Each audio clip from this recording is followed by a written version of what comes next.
अगली सुबह सुखनपुर की फिजाओं में एक अजीब सी हलचल थी। सूरज अभी पूरी तरह निकला भी था कि मदन के आंगन में चूल्हा सुलग उठा। परदेशी बाबू और मदन ने मिलकर बिल्कुल देसी अंदाज में बिरयानी की तैयारी शुरू कर दी। एक तरफ पत्थर पर पिसे मसालों की खुशबू थी, तो दूसरी तरफ ताजी मछलियों का सोंधापन। गांव के एक किनारे पर माखन लाल के ढाबे से हमेशा की तरह महक उठ रही थी, लेकिन आज उसे टक्कर देने के लिए गांव के दूसरे किनारे पर मदन के घर से भी एक जबरदस्त खुशबू उठने लगी। जैसे ही बिरयानी तैयार हुई, मदन और परदेशी बाबू ने बड़े प्यार से उसे सलीके से ठेले पर सजाया और गांव के दूसरे छोर पर अपना ठेला लगा दिया। जैसे ही बिरयानी की देग खुली, उसकी महक हवा के साथ पूरे गांव में फैल गई। लोगों की नाक में जब ये नई खुशबू पहुंची तो वे चौंक गए। खबर आग की तरह फैल गई कि मदन ने भी बिरयानी का काम शुरू कर दिया है। देखते ही देखते माखन के 2 पुराने ग्राहक भागते भागते मदन के ठेले पर आए। अरे मदन भाई, तुम तो चुपके रुस्तम निकले, बिरयानी का काम शुरू कर दिया।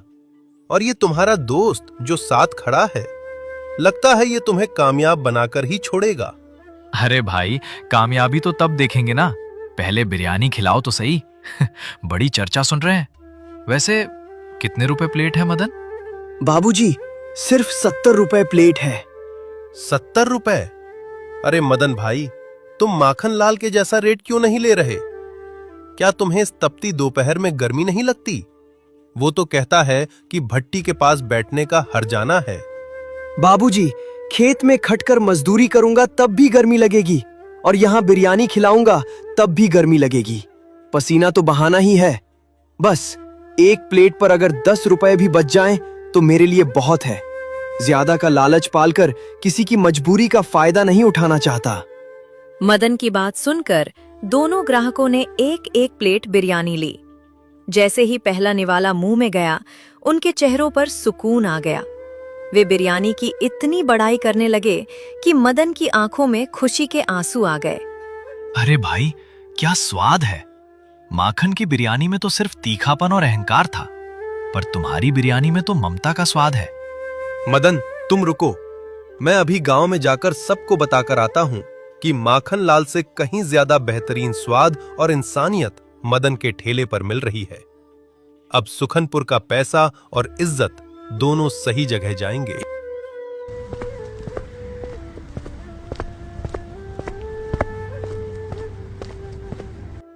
सुखनपुर की दोपहर ढलने को थी, लेकिन मदन के ठेले पर रौनक बढ़ती ही जा रही थी। पहले 2 ग्राहकों ने गांव में ऐसा शोर मचाया कि देखते ही देखते लोगों का हुजूम मदन के ठेले की तरफ उमड़ पड़ा।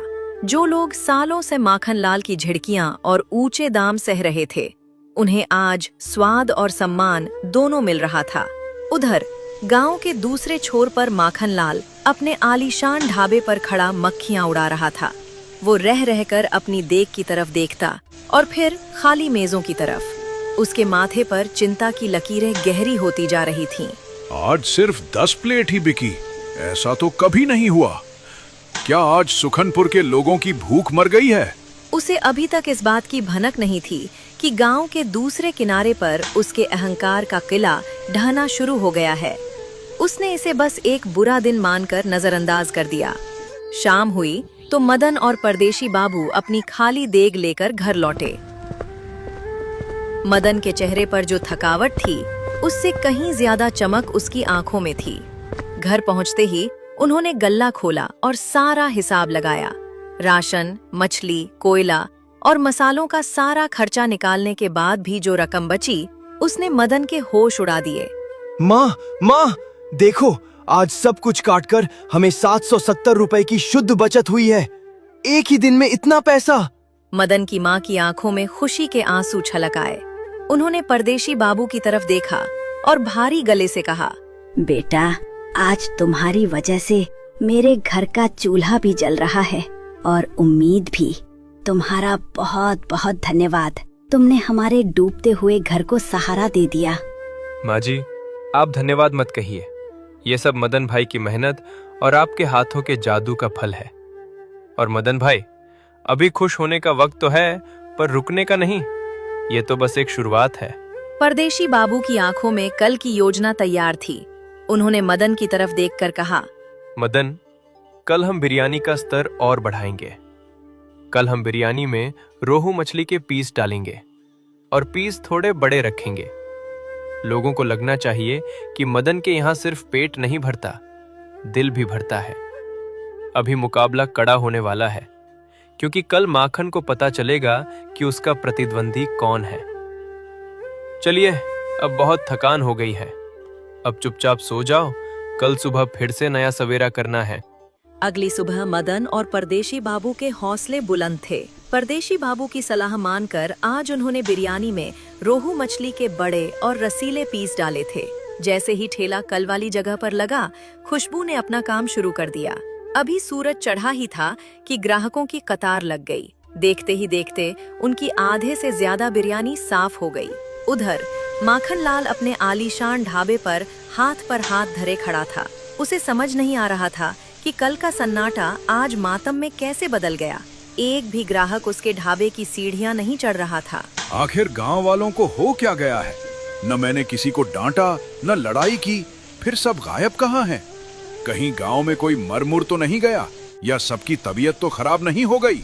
चिंता और शक के मारे माखन लाल अपनी लाठी उठाकर गांव की तरफ निकल पड़ा। अभी उसने कुछ ही दूर का सफर तय किया था कि हवा के एक झोंके ने उसके नथुनों में बिरयानी की एक ऐसी महक भर दी जो उसके अपने मसालों से कहीं ज्यादा ताजी और असरदार थी। वो उस महक का पीछा करते करते उस जगह के पास पहुंचा और जो देखा उसे देखकर उसके पैरों तले जमीन खिसक गई। वहां एक ठेला खड़ा था जिस पर मदन और वो नया परदेशी आदमी मुस्तैदी से काम कर रहे थे और ग्राहकों की भीड़ उन्हें घेरे खड़ी थी। माखन लाल के तन बदन में आग लग गई। वो भीड़ को चीरता हुआ मदन के सामने जा खड़ा हुआ। मदन, तेरी हिम्मत कैसे हुई यहाँ बिरयानी बेचने की? तूने माखन लाल के पेट पर लात मारी है। तू जानता नहीं है कि इस इलाके का शेर कौन है? मदन ने आज आंखें नीचे नहीं की। उसने बड़े शांत भाव से जवाब दिया, माखन भैया, मैंने किसी के पेट पर लात नहीं मारी है। मैंने तो सिर्फ एक अहंकार को मारा है।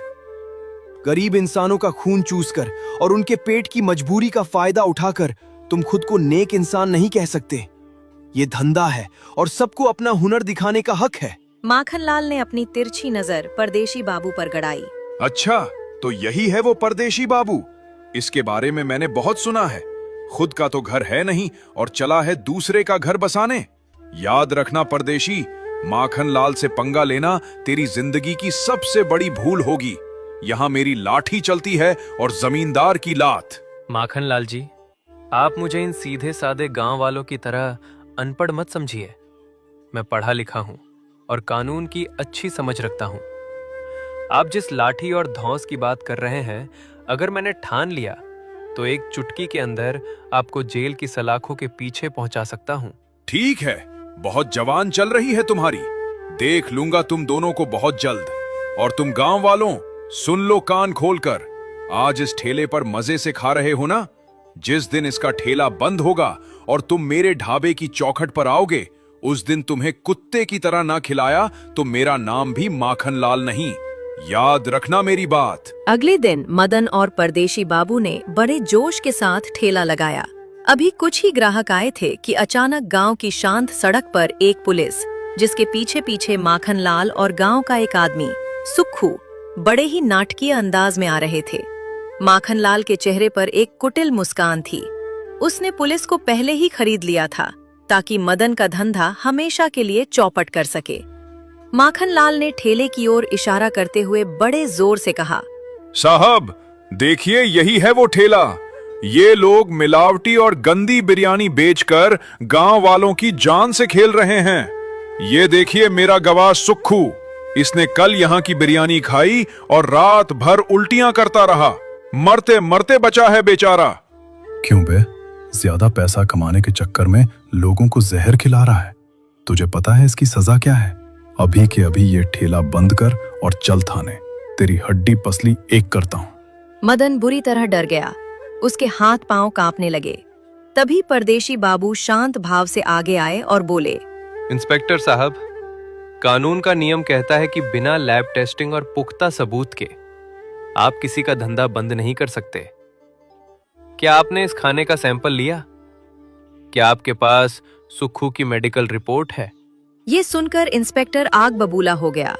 उसने परदेशी बाबू की तरफ तमतमाते हुए देखा।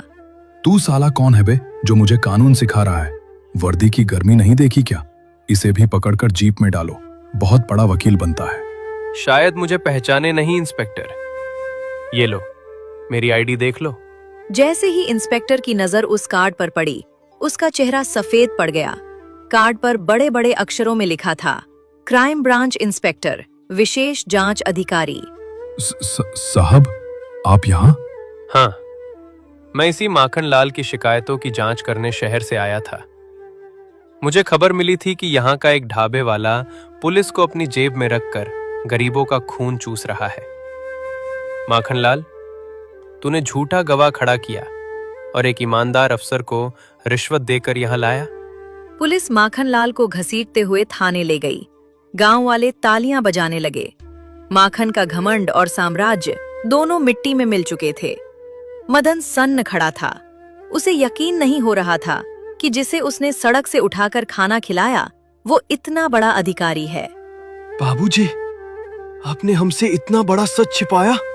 मदन भाई, मैं यहाँ सिर्फ अपराधी पकड़ने आया था, पर तुम्हारी और तुम्हारी माँ की ममता ने मुझे इंसानियत सिखा दी।